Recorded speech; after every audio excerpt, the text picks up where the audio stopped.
الصلاة والسلام عليك يا سيدي يا رسول الله، السلام عليك يا سيدي يا حبيب الله.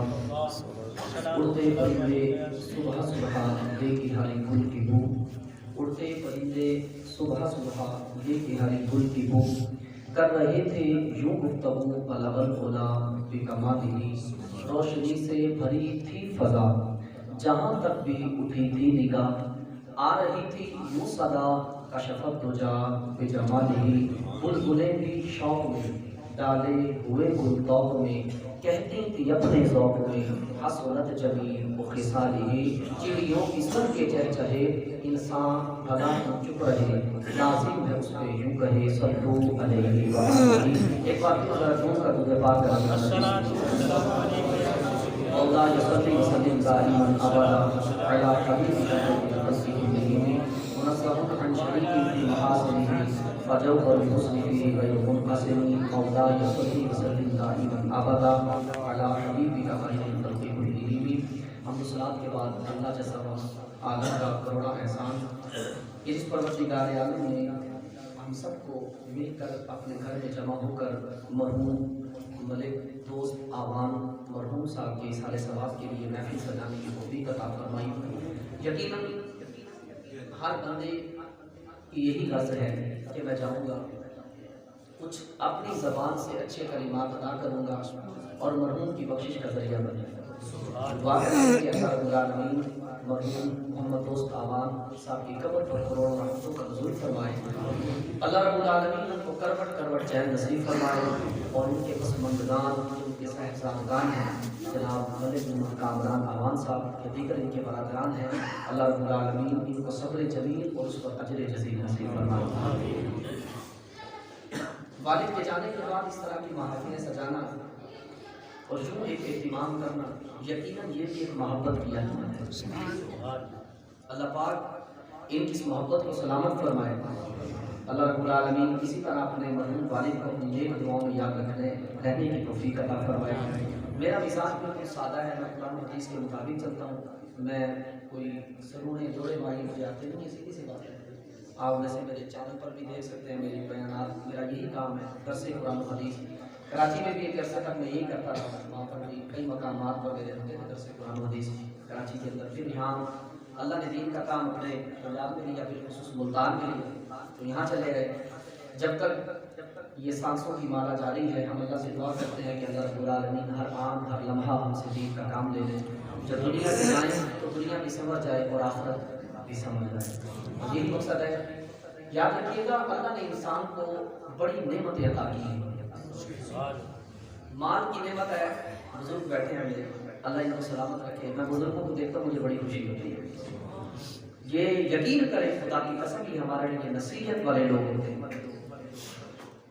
ان کے بڑھاپے کی داڑھی، سفید داڑھی، یہ ہم نوجوانوں کو بتاتی ہے کہ صاحب سدا جوانی کے جوبن نہیں رہے۔ یہ ہمارے لیے بڑے نصیحت آمیز لوگ ہوتے ہیں، اور میں بذات خود جو میری اپنی طبیعت ہے، میرا مزاج ہے، میں بزرگوں کے ساتھ بیٹھنا پسند کرتا ہوں۔ میرا اپنا مزاج ہے کہ ان سے بڑی نصیحت کی باتیں نہیں پڑی۔ یہ لوگ اپنی زندگی کے وہ تجربات، جس طرح ہم کہتے ہیں نا سمندر کو کوزے میں بند کرنا ہے، یہ بند کر کے سامنے بیان کرنا ہے۔ ان لوگوں کی قدر کیا کریں گے؟ میرے حضور نے واضح فرمایا تھا، فرمایا اللہ اس شخص پر رحم ہی نہیں کرتا جو اپنے بڑوں کا ادب نہیں کرتا، فرمایا اکرام کیا کریں۔ مال کی نعمت ہے، ایک وقت میں آئی پھر چلی گئی، اللہ پھر بھی عطا فرما دیتا ہے۔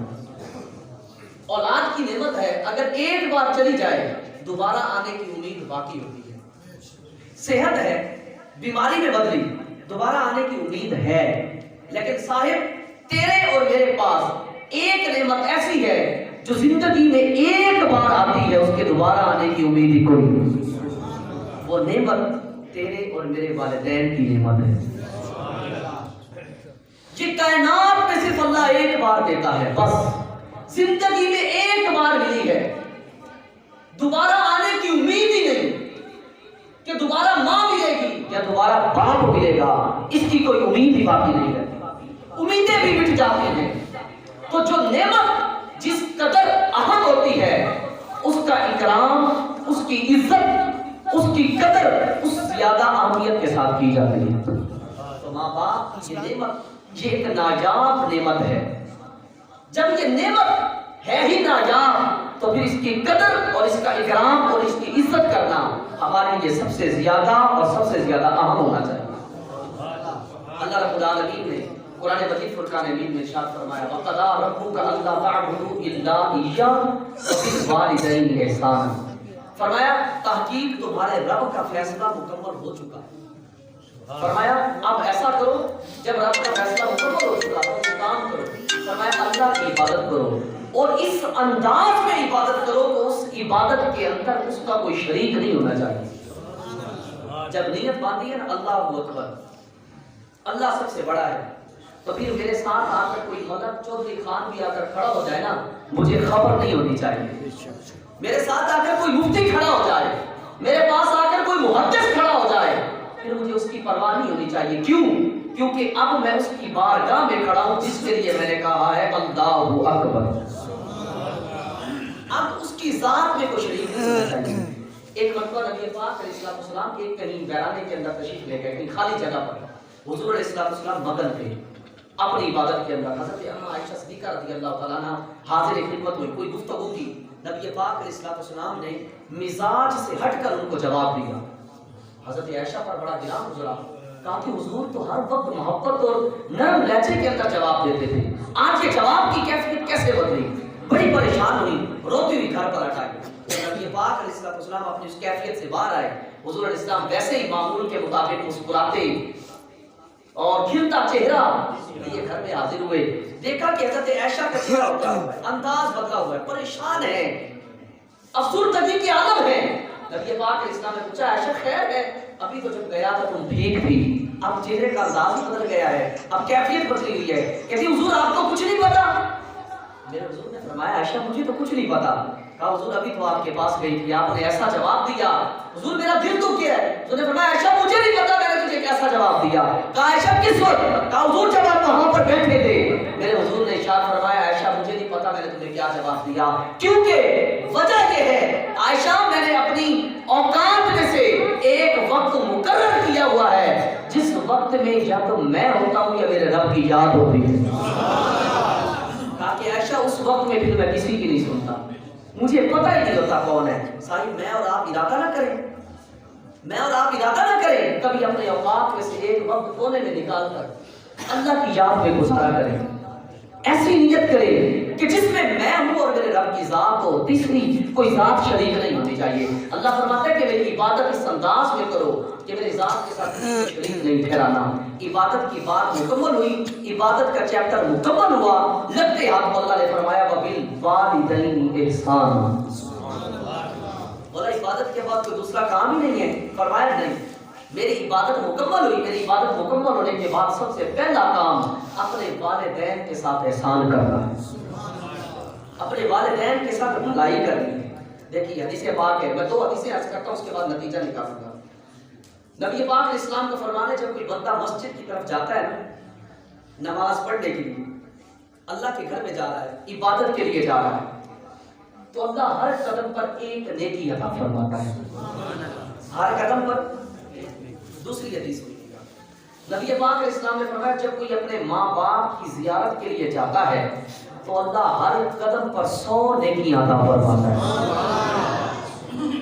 ضابطہ بدلا ہوا نظر آیا کچھ؟ پیمانہ تبدیل ہے، بہت زیادہ تبدیل ہے میاں۔ مولا ایک شخص تیری بارگاہ میں آ رہا ہے، اپنی نیاز مندی کا حق ادا کرنے آ رہا ہے، اس جبی کا حق ادا کرنے آ رہا ہے، مولا اتنا اہم کام کرنے آ رہا ہے، ہر قدم پر ایک نیکی دے رہا ہے۔ جو تیرے بندے کی زیارت کے لیے جا رہا ہے اس کو ہر قدم پر 100 نیکیاں دے رہا ہے۔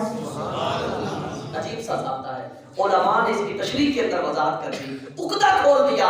علماء کہتے ہیں در حقیقت جو اس کو رب کی بارگاہ میں حاضری ملی ہے وہ بھی نہیں ماں باپ کی دعا کا صدقہ ملی ہے، کہ جن کی دعا کے صدقے سے اللہ نے اپنی بارگاہ میں جھکنے کی توفیق عطا فرمائی، اللہ نے اس ماں باپ کی بارگاہ میں جانے کا درجہ بھی بڑھا دیا۔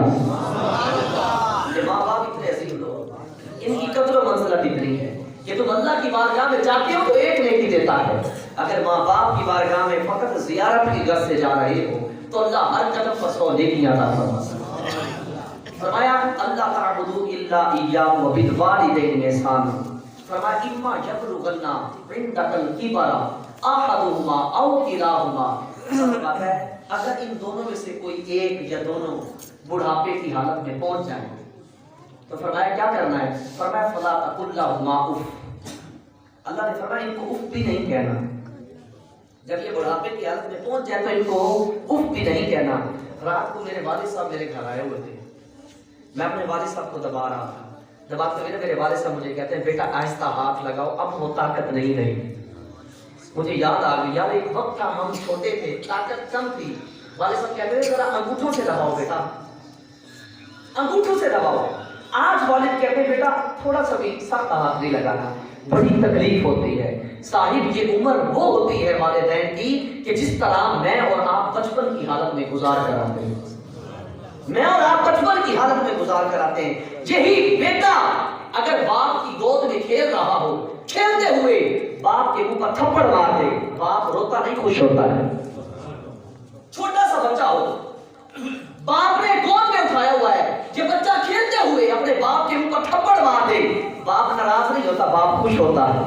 میرے بیٹے کا ہاتھ کھلنے لگے ہے. اگر یہی بچہ باپ بڑھاپے میں چلا جائے, یہ جوان ہو جائے, بتاؤ تھپڑ مارنے سے باپ خوش ہوگا یا ناراض ہوگا؟ ناراض ہوگا. کیوں؟ کیفیت بدل گئی. اب وہ بچپنا باپ کا لوٹ کر آ گیا. ان کو اس لمحے کے اندر وہ تکلیف ہوتی ہے جو مجھے اور آپ کو بچپن کے عالم میں ہوا کرتی تھی, جو میں اور آپ بچپن کے عالم میں تکلیف برداشت کرتے تھے, یہ اپنے بڑھاپے کے عالم میں اسی کیفیت میں پہنچ جاتے ہیں. تبھی فرمایا ایک ہو جو دونوں زندہ رہ جائیں. فرمایا بڑھاپے کی حالت میں پہنچ جائیں, فلا تقل لہما اف. اللہ فرماتا ہے اف نہیں کہنا. اف کیا ہوتا ہے؟ والدین کی بات سن کر یوں کہنا آپ کی تو بات ہی سمجھ نہیں آتی. چہرے پہ بل آ جانا, ماتھے پہ بل آ جانا. اللہ نے فرمایا والدین کے ساتھ یہ کیفیت کرنا بھی مجھے پسند نہیں ہے. آج تو لوگ ماں باپ سے جا کر حق مانگتے ہیں, کہتے ہیں پتی ساڈا حق دو. انہوں نے دے چھڑے کہ میرا حق کتنے, اور خدا کے بندے کس حق کی بات کرتا ہے تو؟ سیاستہ کی روایت ہے, روایت سناؤں گا, واقعہ بڑا طویل ہے. روایت سنیے. میرے حضور کی بارگاہ میں ایک شخص آیا اپنے والد کی شکایت لے کر, اس نے میرا مال لے لیا ہے, واپس نہیں کر رہا. حضور نے اس کے والد کو بلایا, وہ آیا حضور کی بارگاہ میں کھڑے ہوئے. حضور علیہ السلام نے ارشاد فرمایا اے شخص آتے ہوئے راستے میں جو تو شعر بناتا ہوا آ رہا تھا, پہلے شعر سنا. اس نے وہ شعر سنائے, مختصر میں کر رہا ہوں, شعر سنائے, اور وہ شعر سناتا گیا. میرے حضور کی آنکھوں میں سے آنسو جمع ہوتے گئے. صحابہ کہتے ہیں حضور کا چہرہ لال متغیر ہو گیا. کہا حضور جلال کے اندر آئے, کھڑے ہوئے, جوان کے کندھوں سے پکڑ کر جھنجھوڑ کر کہا انتا ومالکا لیبیکا. کہا جوان کس مال کی بات کرتا ہے؟ سن, میں محمد اللہ کا نبی قیامت تک کے لیے قانون دے کر جا رہا ہوں, تو بھی اور تیرا سب کچھ تیرے ماں باپ کا ہے. سبحان اللہ. اور میں کس مال کی تو تمنا کر رہا ہے, تیرا تو تھا ہی کچھ نہیں, تو نے بنایا کیا؟ یہ تیرے باپ کے خون کی کمائی تھی. فرمایا انتا تو بھی ومالکا, تیرا مال بھی, لیبیکا یہ سب کچھ تیرے ماں باپ کا ہے. کہا تیرا کچھ ہے ہی نہیں, تو مانگتا کیا ہے اپنے ماں باپ سے؟ آج جوان کھڑے ہو کر تقاضا کرتے ہیں ہمارا والد ہمیں حق نہیں دے رہا. بھائی کائے کا حق؟ تو نے کمایا تھا بیٹے, یہ تیرے باپ کی کمائی ہے. میرے بھائی والدین کی قدر کیجئے. خدا کی قسم یہ بات آج بڑے ہو جاتے ہیں نا, ہم بڑے سمجھدار بن جاتے ہیں. باپ ان پڑھ تھا, کسان تھا, جٹ تھا, کھیتوں میں ہل چلاتا رہا. باپ کو بھیج دیا جناب, باپ پی ایچ ڈی کر, بیٹا پی ایچ ڈی کر کے آ گیا, ایم فل ایم ایس کر کے آ گیا, بڑی بڑی ڈگریاں لے کر آ گیا. کہتا ابا جی تمہیں تو ساری گل سمجھ نہیں ہوتی, تسی پرانے ویلے میں یہ گلاں کرتے جے.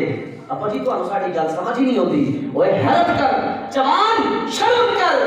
خدا کے بندے, جب تو بول نہیں سکتا تھا, کائنات کا کوئی فرد تیری گفتگو نہیں سمجھتا تھا, اس وقت بھی تیرا باپ تیری گفتگو سمجھتا تھا.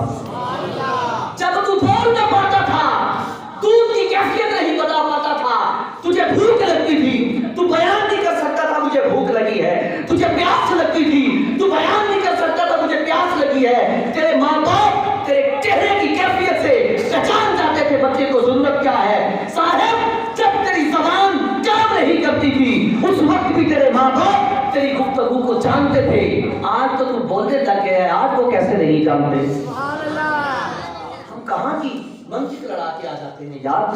ماں باپ تو وہ ہیں، اگر کبھی بچہ اگر کبھی بار کہیں لفڑا کر کے آئے نا، قدم ڈھیلے ہوتے ہیں، ماں قدم دیکھ کے پہچان جاتی ہے، کہتی ہے بیٹا خیر تو ہے، کچھ ہوا ہے؟ بیٹا کہتا ہے ماں کچھ نہیں ہوا، ماں کہتی ہے نہیں میرے لال مجھے لگتا ہے کچھ ہوا ہے، میرے لال مجھے لگتا ہے کچھ ہوا ہے۔ خدا کی قسم اگر کبھی بیٹا لیٹ ہو جائے نا، بیوی دروازہ بند کر کے سو جاتی ہے، رب کعبہ کی قسم کھا کے کہہ رہا ہوں میں، بیوی سو جائے گی لیکن ماں کی نظر ٹک ٹکی دروازے پر ہوتی ہے، کہتی ہے بہو سے کہتی ہے بہو اٹھ کر دیکھ میرا لال آیا کہ نہیں آیا، میرا لگتے جگر آیا کہ نہیں آیا۔ باپ بھی کروٹیں بدل رہا ہوتا ہے چارپائی پر، پتہ نہیں میرا لال کب آئے گا، کروٹیں بدل رہا ہوتا ہے، اور بیٹا آتا ہے چیزیں چھپا کر بدل میں دے کر اپنی بیوی کے سامنے رکھ دیتا ہے، وہ سمجھتا ہے ماں سو گئی ہے، دیوانے تیری ماں سوئی نہیں، تیرے قدموں کی آہٹ کے انتظار میں گھر کے چارپائی پر کروٹ لگا کر پڑی ہے، وہ انتظار میں ہے کب قدموں کی چاٹ کی آواز گھر میں لگے اور مجھے چین کی نیند آ جائے۔ سمجھتا ہے ماں باپ سو گئے، نہیں وہ جاگ رہے ہوتے ہیں، وہ انتظار میں ہوتے ہیں۔ میرے حضور کا فرمان سنو، اور جو نوجوان بیٹھے اپنی بیویوں کے کہنے پر اپنے ماں باپ کے ساتھ ظلم و ستم کرتے ہیں، حضور کا فرمان سنو اور قیامت تک کے لیے پلے باندھ کے رکھنا جب تک سانسیں ہیں۔ میرے حضور نے فرمایا یا معاشر المہاجرین والانصار من فضل زوجتہ علی امہ فعلیہ لعنۃ اللہ والملائکۃ والناس اجمعین۔ حضور فرماتے ہیں اے مہاجرین اور انصار کے گروہ، توجہ سے سنو، جس نے اپنی بیوی کو اپنی ماں پر فضیلت دی، اپنی بیوی کو اپنی ماں سے افضل جانا، میرے حضور فرماتے ہیں اللہ بھی اس پر لعنت کرتا ہے، اللہ کے فرشتے بھی اور کائنات کا ہر بندہ اس پہ لعنت بھیجتا ہے۔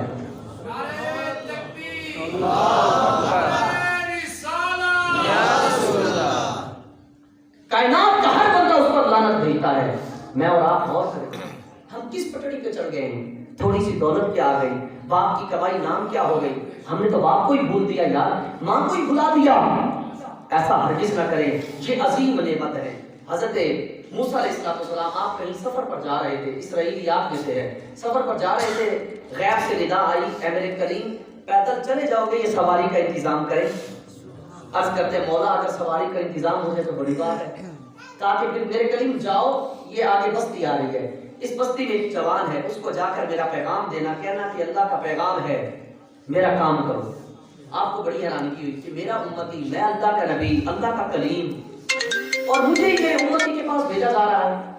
آپ گئے، امر الہی کا پورا کیا، دروازے پر جا کر دستک دی، اندر سے آواز، جوان باہر نکلا، کہا حضرت خیر؟ آپ نے فرمایا میں اللہ کا نبی کریم ہوں۔ اس نے دیکھا میرے تو نبی ہیں، دست بوسی کی، دست بوسی کرنے کے بعد کہتا ہے حضرت آئیے کوئی خدمت کا موقع دیجیے۔ آپ نے فرمایا نہیں، تیرے لیے اللہ کا ایک پیغام لایا ہوں۔ حضرت کیا پیغام ہے؟ کیا پیغام ہے؟ کہا اللہ نے بھیجا ہے میرے لیے سواری کا انتظام کر۔ وہ چہرہ بشک گھبرایا نہیں، اس کے چہرے پر کوئی گھبراہٹ کے آثار نہیں تھے۔ حضرت موسیٰ علیہ السلام کہتے ہیں اس نے دائیں دیکھا، بائیں دیکھا، آگے دیکھا، پیچھے دیکھا، کچھ نظر نہیں آیا، اس کی نظر آسمان پر پڑی، دیکھا کہ ایک بادل کا ٹکڑا چلتا ہوا جا رہا ہے۔ توجہ کرنا، کہ بادل کا ٹکڑا چلتا ہوا جا رہا ہے۔ حضرت موسیٰ علیہ السلام کہتے ہیں اس نے انگلی سے اشارہ کیا، بادل کا ٹکڑا نیچے آ نیچے آیا، مجھے آ کر کہتا ہے کہ اے اللہ کے نبی اس پہ بیٹھ جائیے، آپ جہاں کہیں گے آپ کو اتار دے گا۔ سمجھدار ہو، بادل کا ٹکڑا کیا ہوتا ہے؟ کچھ چٹائی ہوتی ہے، وہ ایک دھواں سا ہوتا ہے، آپ بھی بخارات ہوتے ہیں، وہ پھٹتے ہیں، ختم، دھواں گیا، دھواں سا ہوتا ہے۔ کہا کہ آپ اس پہ بیٹھ جائیے، جہاں کہیں گے کہ آپ کو اتار دے گا۔ جناب موسیٰ علیہ السلام فرماتے ہیں میں اس پر سوار ہوا، سوار ہو کر جا رہا ہوں، دل میں سوچ رہا ہوں اللہ اتنا نیک بندہ ہے اور میرا امتی ہے، اتنا مقام کیسے اس کو مل گیا؟ غیب سے ندا آئی میرے کریم ہمارے رازوں کو کوئی نہیں جانتا، ہمارے رازوں کو کوئی نہیں جانتا۔ عرض کی مولا اس بات کا بھید تو بتا ہی دے، اس بات کا بھید تو بتا، میرے امتی کو اس قدر اعلیٰ مقام، اس مرتبے پر فائز ہوا کیسے؟ اللہ نے ارشاد فرمایا اے میرے کریم اس کے دو بوڑھے ماں باپ تھے، دو بوڑھے ماں باپ تھے جو ان کی بڑی خدمت کرتا تھا، بڑی خدمت کرتا تھا۔ کہا کہ جب وہ دنیا سے جانے لگے نا، دونوں نے ہاتھ اٹھا کر دعا کی، دونوں نے ہاتھ اٹھا کر، بچے نے کروائی نہیں، انہوں نے کی دعا۔ آج ہم دعائیں کرواتے ہیں، کروانے سے کام نہیں ہوتا، صاحب دعائیں لیا کرو، جو دعا ملتی ہے نا اس میں بڑا اثر ہوتا ہے، جو لی جاتی ہے اس میں اثر نہیں ہوتا. ہم کہتے ہیں نا جی یار دعا کر دو میرے لیے، اور صاحب جو کرواتے ہیں اس میں وہ اثر نہیں، جو دعا ملتی ہے اس میں اثر ہوتا ہے. کبھی ماں کے خود سے جا کر پاؤں دباؤ، دباتے ہوئے باپ کی خدمت کرتے ہوئے باپ کے منہ سے نکل گیا نا جا بیٹا کائنات تیری غلام بن کے رہے گی، خدا کی قسم جہاں لفظ نکلے گی اللہ عرشوں پہ دعا کو قبول فرما دے. لوگ ہمارے پاس بھی آتے ہیں، بڑے لوگ آ کر کہتے ہیں قاری صاحب وہ آپ تعویذ دیتے ہیں، کوئی تعویذ دے دے پریشانی ہے. میں کہتا ہوں تیری ماں زندہ ہے، کہتے ہیں جی زندہ ہے. میں کہتا ہوں جا سب سے بڑی پیرنی تیری ماں ہے. سبحان اللہ. ماں کے پاؤں پکڑ اور ماں سے ہاتھ جوڑ کے کہے ماں میرے لیے دعا کو کر دیا کر. خدا کی قسم ماں 2 نفل رکعت نماز کی نیت باندھے گی، اس کے بعد وہی بیٹھے ہوئے دعا کرے گی اللہ لگتے جگر مارا مارا ملتا ہے، اللہ اس کے بھی روزگار کا بندوبست کر دے. خدا کی قسم ماں کے ہاتھ بات میں پڑنے کے تقدیر اپنی رحمت پہلے کھول دے. چاہیں تو صحیح ہم اپنی ماں کے پاس یار ہم ذکر بھی ہوں، میں ماننے والا ہوں، ہم خود ماننے والے، میں خود تعویذ گھنٹے دیتا ہوں، لیکن یار حقیقت کو تو فراموش نہ کرے نا. جو حقیقت ہے ماں کی دعا کو تو ہم لے کر دیکھیں نا کتنی عظیم ہے. حضرت باجزید بستامی رحمۃ اللہ تعالی علیہ سے کسی نے پوچھا، کہا کہ حضرت اتنے بلند مرتبے پر آپ کیسے فائز ہوئے؟ آپ فرماتے ہیں عبادت ریاضت ایک طرف، کہا کہ مجھے اللہ کے قرب میں آنے کا جو سب سے بڑا ذریعہ ملا ہے، کہا کہ وہ ایک رات بس ماں کی خدمت کی تھی، اللہ نے اس کے صدقے اتنا قرب عطا کر دیا. لوگوں نے پوچھا حضرت وہ کیا؟ کہا سردیوں کی کڑکتی رات تھی. بزرگ جانتے ہیں پہلے کیسے سردیوں ہوا کرتی تھی، اور یہ تو اب کی ان کی باتیں ہیں. حضرت باجزید بستامی کا دور تو اور تھا، کڑک کی سردی ہوتی تھی، کوڑا جم جاتا تھا، برف جمی ہوتی تھی. آپ فرماتے ہیں ایک رات کڑکتی رات کے درمیان نے مجھ سے کہا بیٹا پانی تو لا دے. کہا کہ آپ خورا تھا پیالہ تھا ہاتھ میں، کہا پانی لینے کے لیے گیا، واپس آیا تو ماں کی آنکھ لگ چکی، سردی تھی. کہا کہ اس انتظار میں کھڑا کہا اگر میں سو گیا تو کہیں ماں کو پانی کی حاجت اور میں دے نہ سکوں. کہا پیالہ ہاتھ میں لے کر کھڑا رہا. کہا آپ خورے کے کناروں سے نا پانی کے قطرے گرتے رہے، پانی بہتا رہا، بہتے بہتے کہا کہ وہ نا برف جم گئی. کیا جم گئی؟ برف. کہا کہ ماں کی آنکھ کھلی نہ میں نے ایسے پانی پیش کیا، ماں پانی. کہا کہ ماں نے ایسے فرد محبت میں جیسے ہی پیالہ اٹھایا نا آپ خورا، کہا کہ چونکہ برف جم چکی تھی، کہا پیالے کے ساتھ میرے ہاتھ کی چمڑی بھی اتر گئی، ہاتھ کی چمڑی بھی اتر گئی. کہا میری ماں نے جب یہ انداز دیکھا آنکھوں میں سے آنسو آئے، لگتے جگر تھا، رو کر کہتی اللہ باجزید سے میں بھی راضی ہوں تو بھی راضی ہو جا. کہا کہ وہ دن گیا اللہ نے وہ مقام عطا فرمایا ہے کہ کائنات آج میرے در پر آئی بیٹھی رہتی ہے، مخلوق آج میرے پاس آئی رہتی ہے. کہا کہ وہ دن گیا اللہ وہ مقام عطا فرماتا ہے. ماں باپ کی خدمت کا تو عرض کرنے لگے، عرض کرتے ہیں مولا اس بات کا بھید تو بتا. اللہ نے عرض کی، اللہ نے ارشاد فرمایا میرے کلیجے بوڑھے ماں باپ کی خدمت کیا کرتا تھا. کہا کہ جب ان کی خدمت کر لی اور وہ دنیا سے جانے لگے نا، دونوں نے ہاتھ اٹھا کر دعا کی. کیا کی؟ ہاتھ اٹھا کر دعا کی. کہا کہ مولا ہم اس سے راضی ہیں، تو بھی راضی ہو جا، اور آج کے بعد ہمارا بیٹا تجھ سے جو بھی مانگے اسے عطا فرما دینا. کہا کہ میرے کریم وہ دن گیا، وہ دن گیا، اس کے بعد یہ مجھ سے جو بھی مانگتا ہے میں رب اس کو عطا فرما دیتا ہوں. یہ ماں باپ کی خدمت کا صلہ ہے میرے بھائی، اللہ رب العالمین عطا فرماتا ہے. یہ ماں باپ کی خدمت کتنی عظیم نعمت ہے. آئیے آج کے اس اجتماع کے اندر نیت کر کے جائیے کہ انشاءاللہ ہم اپنے والدین کی خدمت کیا کریں گے، اپنے والدین کا ادب جانیں، اپنے والدین کی خدمت کریں. نبی پاک علیہ السلام کا اپنا فرمان ہے نا، جامع ترمذی کی روایت ہے. نبی پاک علیہ السلام فرماتے ہیں کہ کاش آج مجھ محمد کی ماں زندہ ہوتی صلی اللہ علیہ وآلہ وسلم. حضور فرماتے ہیں میری ماں آج زندہ ہوتی اور میں نفل نماز پڑھ رہا ہوتا. وہاں مطلق نماز کا ذکر ہے، لیکن محدثین نے لکھا اس سے مراد نماز نفل ہے. تاکہ میں نفل نماز کی نیت باندھ کر کھڑا ہوتا اور میری ماں مجھے آواز دیتی احمد. حضور فرماتے ہیں نماز توڑ کر جا کر ماں کی بات سنتا. اس قدر ماں کا حکم اعلیٰ ہے. اللہ نے وہ مقام اور مرتبہ عطا فرمایا ہے ماں باپ کو. آئیے آج کس اجتماع میں نیت لے کر جائیے کہ انشاءاللہ بقیہ ماندہ جتنی بھی زندگی ہے اگر ماں باپ سے کبھی اونچی آواز میں بات کر بیٹھے تھے، ماں باپ کی مزاج کے خلاف بات کر بیٹھے تھے، ماں باپ کو تکلیف دے بیٹھے تھے، جا کر پاؤں پکڑ کر ماں سے بھی معافی مانگیں گے، باپ سے بھی معافی مانگیں گے. اگر باپ دنیا سے چلا گیا تو قبر پر جا کر پائنی کی جانب کھڑے ہو کر ماں اور باپ کے قدم پر ہاتھ رکھ کے کہیں گے اے والد مجھے معاف کر دے، رب کے اپنے حبیب محبوب علیہ السلام کے صدقے معاف فرما دے. خدا کی قسم والدین قبر میں کیوں نہ چلے جائیں، اللہ رب العالمین پھر بھی ان کی دعائیں قبول فرماتا ہے. یہ وہ عظیم لوگ ہوتے ہیں اللہ رب العالمین کو مقام و مرتبہ دیا ہے. فرمایا یہ بڑھاپے میں پہنچ جائے، فرمایا فلا تقل لهما اف، فرمایا ان کو اف تک نہیں کہنا، ولا تنہرهما، فرمایا انہیں جھڑکنا بھی نہیں، مولا پھر کہنا کیا ہے، فرمایا وقل لهما قولا کریما، فرمایا ان سے جب بھی بات کرنا دھیمے اور نرم لہجے کے اندر بات کرنا، وہ بات کرنا جس سے ان کے دل کو خوشی ہو کا یہ طریقہ ہے والدین کے ساتھ گفتگو کرنے کا۔ آئیے یہ کیجئے کہ انشاءاللہ ہم اپنے والدین کے ساتھ اچھے انداز میں گفتگو کریں گے۔ اللہ پاک ہم سب کو عمل کی توفیق عطا فرمائے۔ انداز بیان اگرچہ شوق نہیں، شاید کہ اتر جائے تمہارے دل میں یہ میری بات، وما علیہ الا البلاغ۔